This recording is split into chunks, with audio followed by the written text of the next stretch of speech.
তো তোমরা যারা আমার আগের ভিডিও দেখেছো তারা তো লালিকে চিনেই নিয়েছো। লালি কি জানো তো, রোজ সকালবেলা বলেছিলাম না দিদির বাড়িতে আসে, দিদি ওকে খেতে দেয়।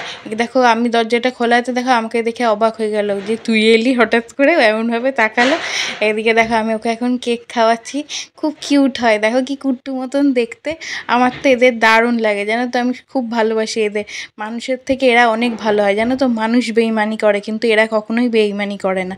তো যারা এদেরকে মারে আমি তাদেরকে একদম সহ্য করতে পারি না, যে যখন খেতে দিতে পারবে না, ভালোবাসতে পারবে না, অন্তত এদের গায়ে হাত তুলো না। এরা অবলা প্রাণী, আর এরা যেমন আমাদের নিঃস্বার্থভাবে ভালোবাসে।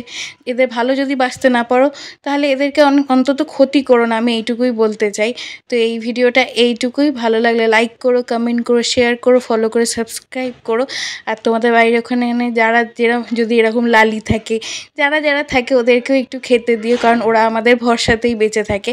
আর দেখো মুখটা কি করুণভাবে তাকায়, এদেরকে না ভালোবেসে থাকা যায় বলো? তো এই ভিডিওটা এইটুকুই, তো দেখা হবে নেক্সট ভিডিওয়ে, ততক্ষণের জন্য বাই।